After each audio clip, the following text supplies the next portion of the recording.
In this video, we are going to learn how to write and balance chemical equations. What are chemical equations? These are symbolic ways of representing chemical reactions. Most at times, many reaction takes place in solution.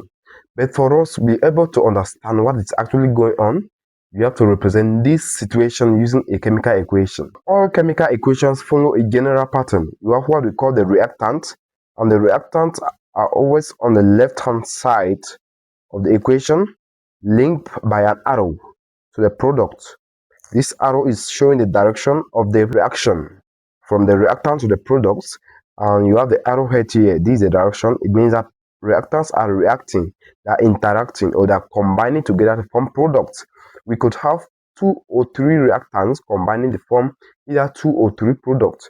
We don't only have one reactant. Just writing these equations is not enough. You have to write and follow what we call the law of conservation of mass, which says masses must be constant, must be the same on both sides of the equations. If you have 2 atoms of hydrogen on the reactant side, you should have 2 atoms of hydrogen on the product side. That is how you conserve the mass. Atoms are not created and they are not destroyed.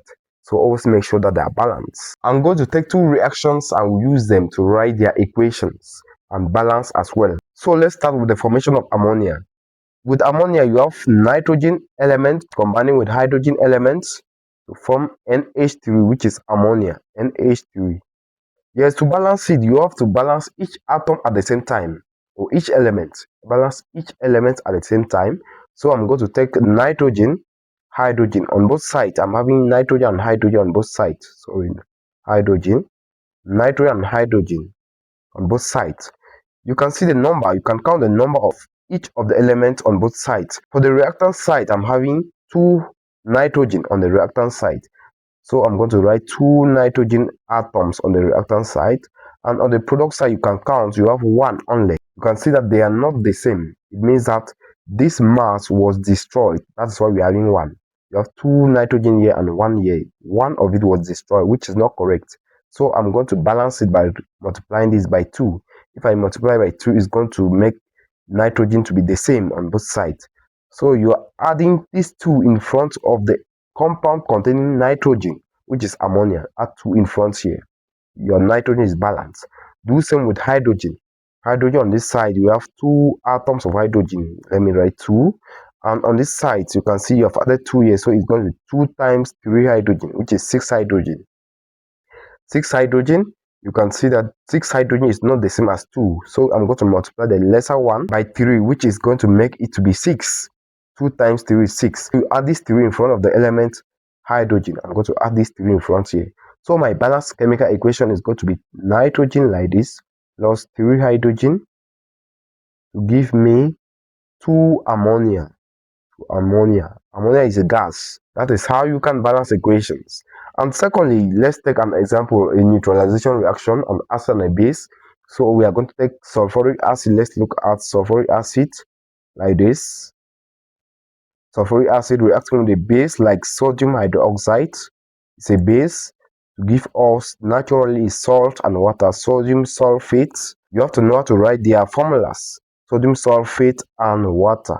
When you have this type of reaction dealing with metals, non-metals, hydrogen and oxygen, balance your metals first, non-metals, and lastly, hydrogen or oxygen. Don't start with hydrogen and oxygen. It's going to confuse you at the end. So we are going to look for a metal here. We have sodium, which is a metal. Sodium on both sides. Let's balance it. Sodium on this side and sodium on this side. On the product side, I'm having 2 sodium atoms. So 2 sodium atoms. Write it here. And on the reactant side, I have 1 sodium atom. You can see 2 and 1 are not the same. I'm going to multiply 1 by 2 so that it's going to be equal on both sides.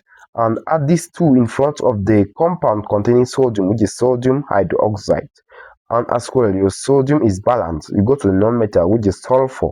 Sulfur on both sides is 1. You can see sulfur on this side, you have only 1 atom of sulfur and 1 atom for sulfur here. Sulfur is already balanced. You can go now to hydrogen or oxygen. I will start with hydrogen. Hydrogen and atom like this.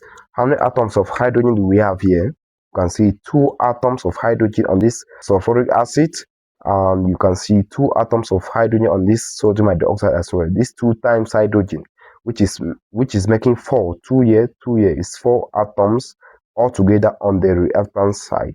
You go to the product side. how many hydrogen on the product side. You can see only 2 hydrogen atoms on the water molecule. So I'm going to write my 2 here. You can see that they are not balanced. If I multiply this by a certain 2, it's going to make it to be 4, and hydrogen will be balanced on both sides. So you add this 2 in front of water so that it's going to be balanced. You can see hydrogen is balanced on both sides. And lastly, if you want to check following this same method, you will notice that the last element is already balanced without you touching it. If you follow the same pattern, start with your metals, your non-metals, and lastly hydrogen or oxygen. It depends on you. If you want to keep on receiving videos like this in chemistry and other sciences, endeavor to subscribe to this channel so that you're not going to miss out when I upload new videos like this.